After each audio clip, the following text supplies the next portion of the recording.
Hello, and welcome to this week's Movie Math, where, oh boy, do Pixar and Alex Garland have some problems. No, Pixar definitely has a problem, but they might have been sacrificed. All right, so let's discuss.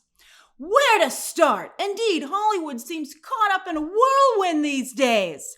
With strong competition, we're talking streaming, social media, and video games. When you don't go see a movie, what do you do instead?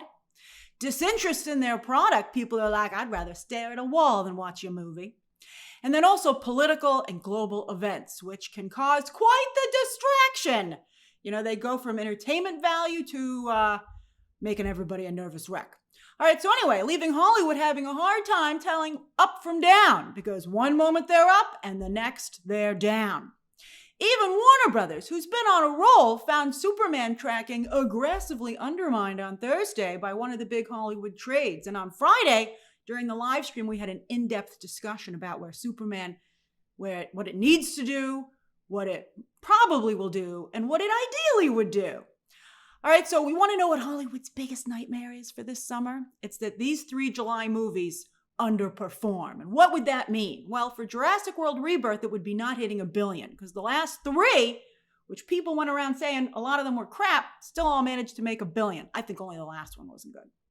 For Superman, it would be not hitting the $700 million range. And then for Fantastic Four, where Marvel has significantly lowered the bar this year, all they got to do is just be clearly better off than Captain America 4 and Thunderbolts, which at this point should not be hard to do. But who knows? I mean, who would have ever guessed what happened to poor Thunderbolts?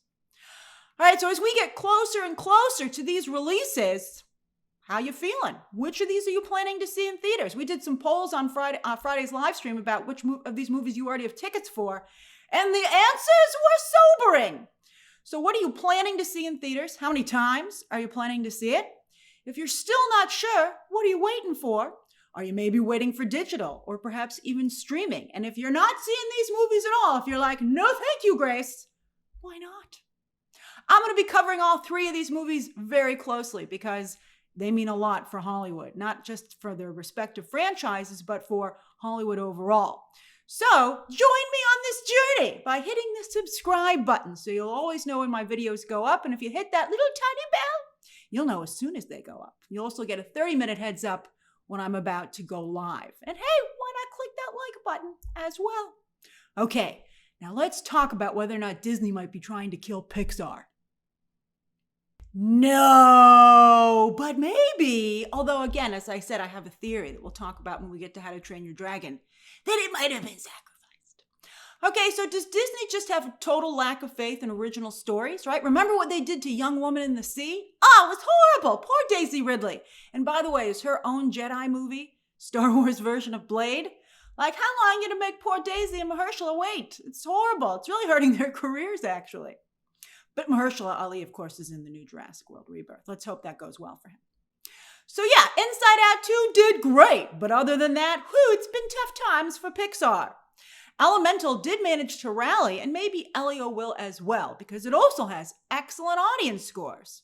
And Elemental also went up against strong family fare, another Disney live-action remake, and then, of course, Spider-Verse. But Elemental had no competition for family audiences once it opened, while Elio has Smurfs coming out in like a month, although that's a pretty good distance. Elio should be able to make its money in that time.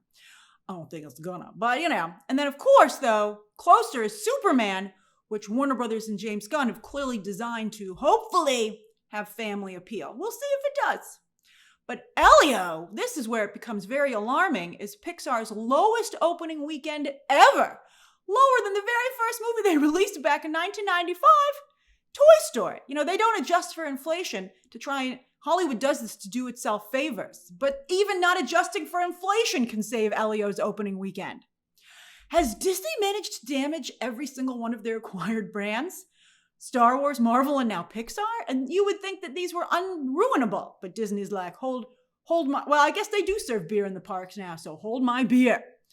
Whew! But considering that the audiences who did watch these things, like Andor, Thunderbolts, and Elio, really liked them, Andor and Thunderbolts did both manage to debut in #1 positions, even though they didn't perform as they should. So that's why I'm including them here. I'm sure some of you are like, Andor was just #1 on the Nielsen. It was, but I think Andor did well, but I don't think Star Wars is saved, even though it might be getting closer to being saved, maybe, right? But I'm just saying that Andor, Thunderbolts, and Elio were very well received by the fans who saw them, which means you could argue that those divisions are delivering in terms of content. So one's got to wonder, are you wondering if maybe audiences have a problem with Disney overall? They're like, they just got beef with Disney, and that beef is wafting over to the Disney sub-brands. What do you think is going on?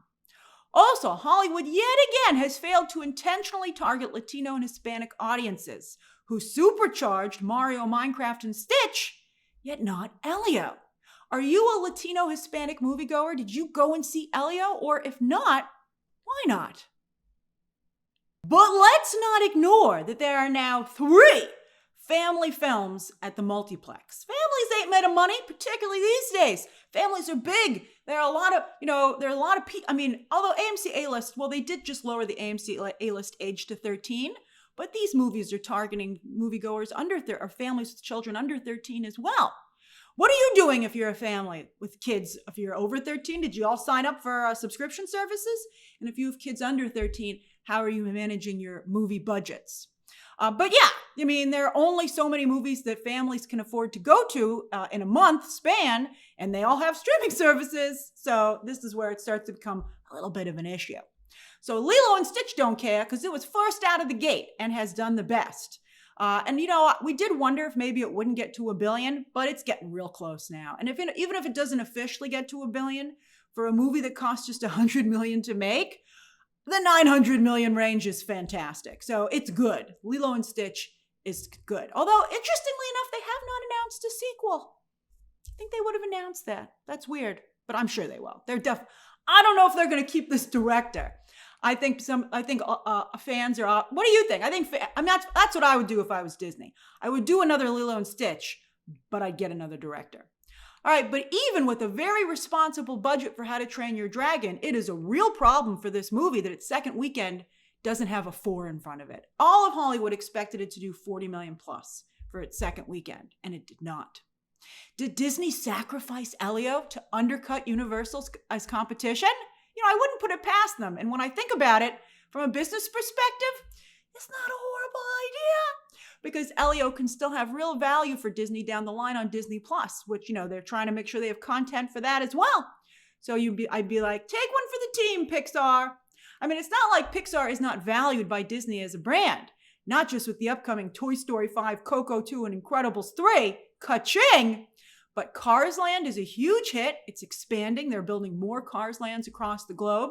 And then also, they're even adding in more water. So we're not so upset about what's going on down in Orlando. And then they're building a Monsters Inc. land, right? People are upset about the loss of Muppets, but Disney's hoping once you ride that Monsters Inc. roller coaster, all your fears and sadness will go away. And I think there's a chance they're right. Because they're not reskinning a ride. Thank goodness. They're building a totally new attraction with a different ride system. I'm pretty freaking excited. All right, so Epic Universe has a How to Train Your Dragon land. They're like, we have one too. But will it have a film franchise to support it? They've announced a sequel already before the film even came out. But these numbers are not great. How to Train Your Dragon's break-even point is just $375, and that's not a problem. But at this rate, it's looking like the live-action How to Train Your Dragon will struggle to get to the top of the franchise's worldwide totals when it started out with the biggest opening of the franchise to date. That is not good. That's a problem. I got to tell you, the more I think about it, the more I do feel that Disney maybe released Elio here because we thought it was so weird. We're like, why? This is a horrible date for Elio. And Disney's like, what if I told you I wasn't trying to make money, but keep Universal from making money? And you go, interesting.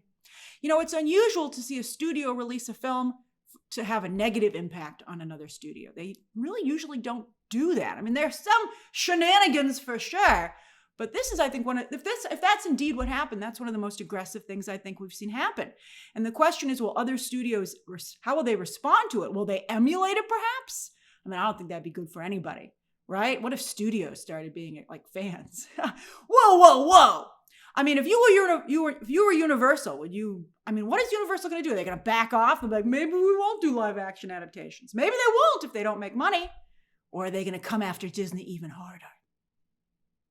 Alex Garland needs to decide if he wants to level up to be a Christopher Nolan. I mean, Denis Villeneuve can't have all the fun, can he? Maybe he can. But or if Alex Garland wants to just keep being Alex Garland. But these fake outs are getting annoying. I mean, first there was Dredd. A long time ago there was Dredd. I loved Dredd, by the way. But that doesn't stop it from having been a mainstream flop. Annihilation, Civil War, and now, 28 years later. Every time, Garland seemed to flirt with going bigger, jumping to the mainstream, only to say, ha-ha, I tricked you into watching an indie art house film. And mainstream audiences have not been amused. This might be their least amused yet. I saw a number of people who were downright angry. They were like, they made the decision to make 28 Weeks Later not canon. And a number of you said that was your favorite film out of the franchise, which I thought was very interesting. It was not made by Danny Boyle and Alex Garland, interestingly enough. Only Ex Machina has really worked out for Garland, with a strong reception that lasted and snagged him his only Oscar nomination to date for Best Original Screenplay. I'm sure some of you right now are angrily typing, why can't Alex Garland just be Alex Garland, Grace? Well, he can, but I hope he can do it on a low budget, because people aren't going to keep giving him a lot of money to fake audiences out and annoy them. There's not a lot of money in annoying people. I mean, even Rian Johnson had to switch up to murder mysteries. Because someone will always release an Alex Garland movie. He's a name for sure and has an audience, but it better be a really cheap film. 28 years later cost $75 million. For what? Versus just $8 million for 28 Days Later. That's a beautiful budget. And $15 for 28 Weeks Later. Considering the limited appeal of 28 Years Later, which they should have suspected, I think it would have been much better to keep the film at a budget under 30 or at least under 50. What do you think you would have approved for a budget for 28 Years Later? Especially after you read the script. Maybe you would have asked for a rewrite. I'd be like, hey guys, it's not too late. Okay, so anyway. Yes, audiences do not care for the film, which could endanger its performance down the line on digital and streaming. Did Garland and Danny Boyle just pull a Horizon? Because they got another movie coming out, Bone Temple, in January. Will that still hit theaters or go to digital or streaming? Who knows where Horizon 2 is? It played at Cannes. I want to see it. And it's just gone. So Sony doesn't have a streaming service, though. They send their movies to Netflix, and that might be what keeps Bone Temple going to theaters. I don't think they're going to send their movie to Netflix. I think that's very unlikely. Many of you have said it was a bad idea not to tease the sequel at the end of the movie, although Horizon teased their sequel at the end of the movie and it didn't work. But audiences would at least then know for sure that the story was not over, that it wasn't ending on such an odd and jarring note. Because a lot of you felt that a lot of audiences who aren't as keyed into the movie space as we are would just be like, that was a weird movie, and just go on their way. I mean, if Bone Temple has been filmed, which it has been filmed, why don't you cut together a trailer or a teaser with Cillian Murphy, who is returning for that sequel? What does this mean also for the third planned film? Yes, Danny Boyle has revealed that he's waiting for Sony to greenlight the third film. I hope there's not an open ending to Bone Temple, the sequel coming out in January, because I think it's very unlikely they're going to get a third film with the way things are going. Would you greenlight a third film after this debut? Not just box office-wise, but audience reaction-wise and yourself-wise. All right, let's hope Nia DaCosta really delivers. Although so far, she has not been able to. And I think she's talented, by the way. I thought she had some really amazing visuals on Candyman, and I thought she captured a good sleepover aesthetic for the Marvels, although that's not the kind of aesthetic you want for what's supposed to be a 4-quadrant film. But Bone Temple will need to be her best film yet. And again, at least Cillian Murphy is definitely showing up this time. Will you go see Bone Temple in theaters after your 28 years later viewing experience? Some of you said, knowing that it was a 2-parter at the very least, you might wait to see 28 years later until, Bone Temple is about to hit theaters. Are you now just going to go all digital or maybe even all streaming at this point? This also brings us back to the practice of misleading trailers. Sony cut a trailer that's nothing like this movie, wildly mismanaging expectations. Sure, they got $30 million out of it, but I think word of mouth is going it's going to be a disaster for this film. I think it's going to drop like a rock in its second weekend. But even with this first weekend, bad word of mouth hit this movie fast.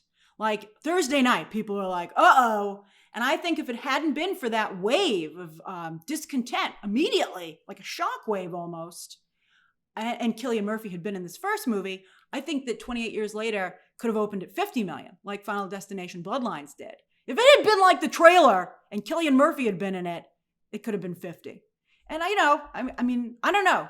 Danny Boyle and Alex Garland and their hardcore fans might be like, we don't want that 50 million. Well, you're not going to get your $75 million budgets going forward either. All right, so even if you get your money, right, what about the damage done to the brand? What's this mean again, as I said, for the hopeful follow-up films? Last Jedi is $1 billion picture. So was the one that followed it. But then Star Wars theatrically fell apart and has been for years. So what was the cost of the damage to the brand? It might have been far more than $1 billion. How do you feel about misleading trailers? I'm okay. I mean, I think that, subverting expectations is okay as long as what you provide as the surprise is even better. But you better be sure it's a lot better than what people wanted. All right, but I have to say that a misleading trailer has not hurt the materialists. Materialists did not drop like a rock, despite a lot of people being very upset what that film was actually like. Instead, so we'll see what happens with 28 Years Later next week. But anyway, Materialists instead fell just 49%. It was looking like it might fall only around 42 when the weekend got started, but at least it still fell under 50%. And it cost just $20 million. That's another thing. Maybe if you want to subvert expectations, you better do it on the cheap. So with just $20 million, I think the movie will definitely make back its money in the long run, because I think it's going to do extremely well, especially with this cast, on streaming and digital. And be remembered for its screenplay at the very least down the line during awards season. Mission Impossible is at least catching up to the last entry, but that was a franchise disappointment as well. It's definitely time for Mission Impossible to take a very long break. We'll see what Tom Cruise does with himself with this next chapter he has coming up. And the first movie he has coming up for next year is an Alejandro Inarritu comedy with this supporting cast over at Warner Brothers. Woohoo! I think Cruise is going to be just fine, if not better than fine. That flash tweet was worth it. Hey, Tom Cruise is getting an Oscar for tweeting about movies. That's kind of amazing when you think about it. But Lionsgate just can't catch a break as Ballerina continues to drop strongly. It dropped like 62% in its second weekend, and it dropped a little over 50% in its third weekend. It's surely going to hit digital pretty darn soon. It's a good movie. Catch it when you can. I have a theory about Ballerina, which I'll share with you down the line in the digital section. I think it's pretty interesting. Okay, and another film from India manages to debut in the top 10. When will Hollywood try to make more of an effort to appeal to the clear audience for Indian talent that exists in North America? Or are they difficult to intentionally appeal to directly, like the Latino Hispanic marketplace?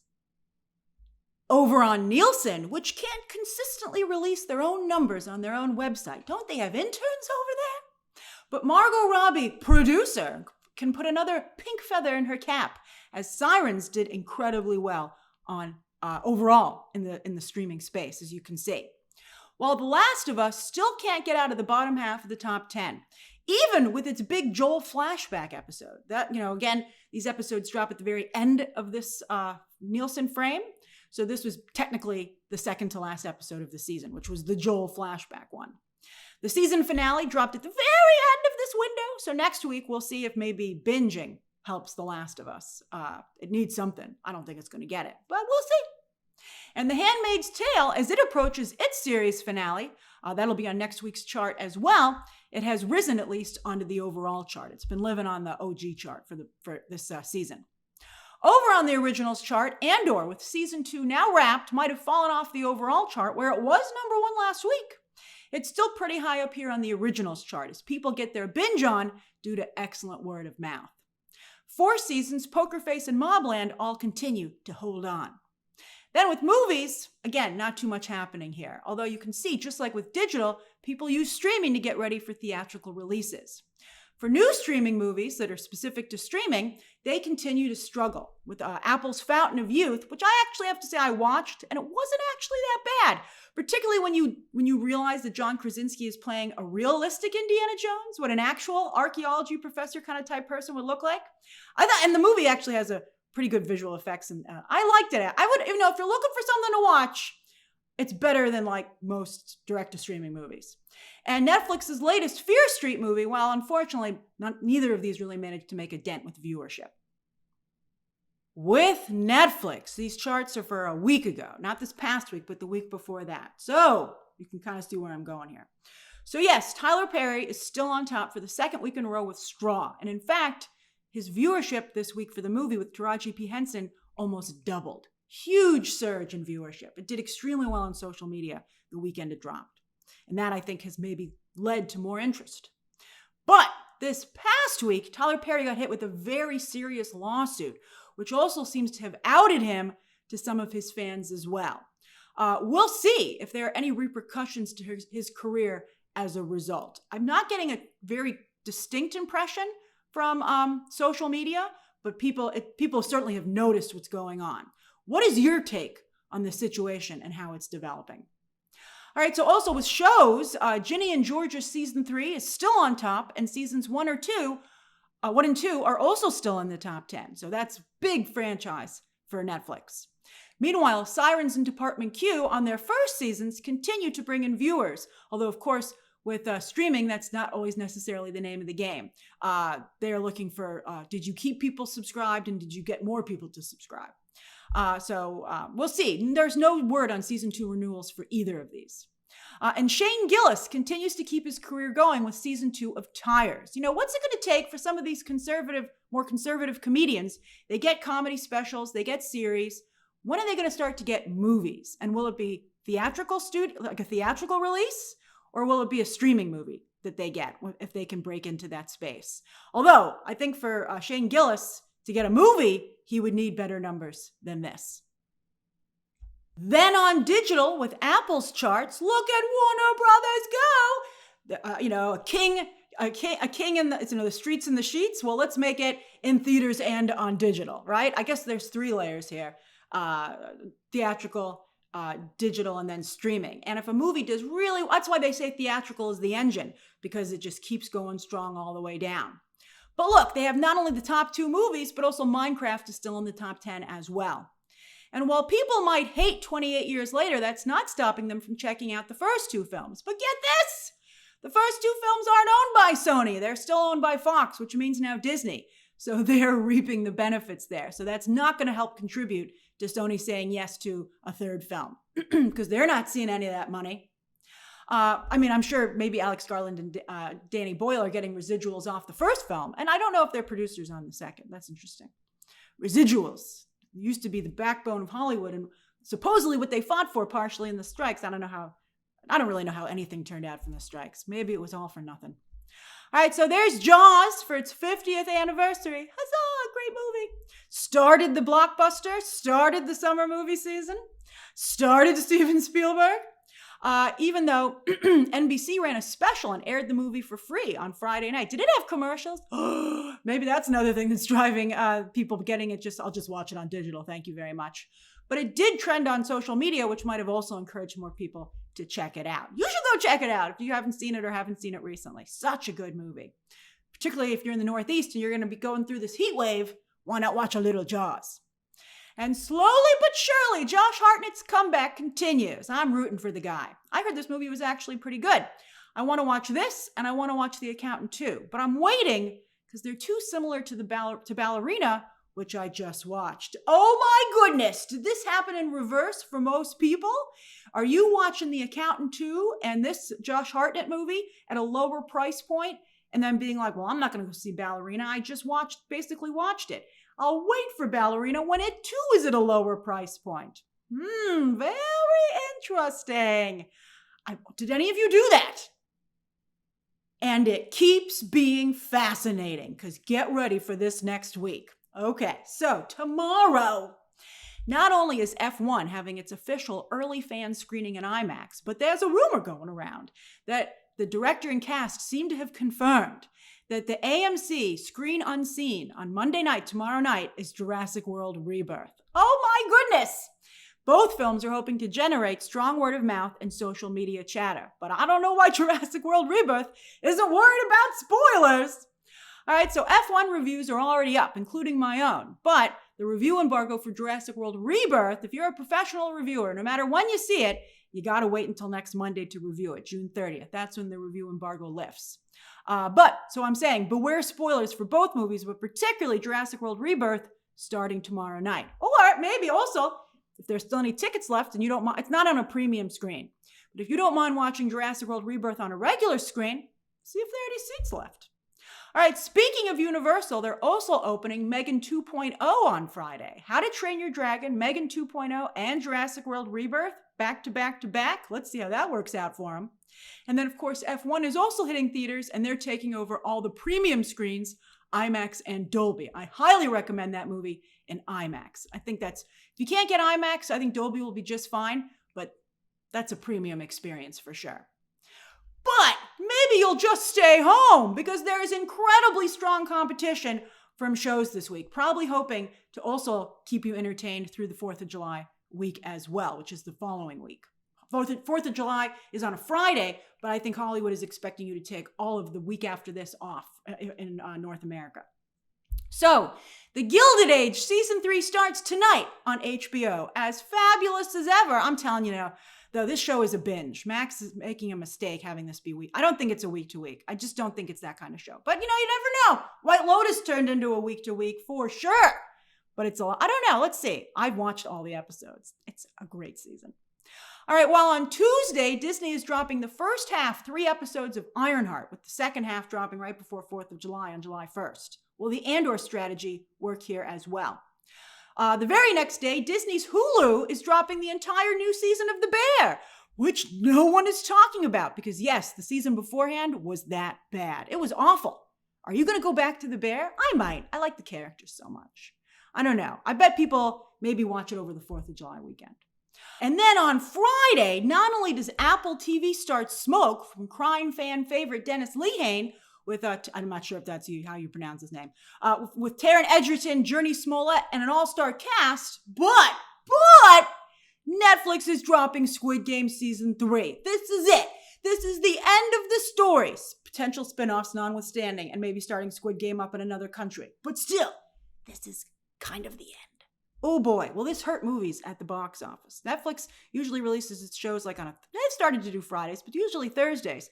This is a clear challenge to the movie releases this coming weekend. All right, so that's this week's Movie Math. What have you been watching? What do you plan to watch? And how are you going to balance out all this new content? When are you going to go to the theater? When are you going to watch stuff at home? Are you traveling in the next 2 weeks for the holiday?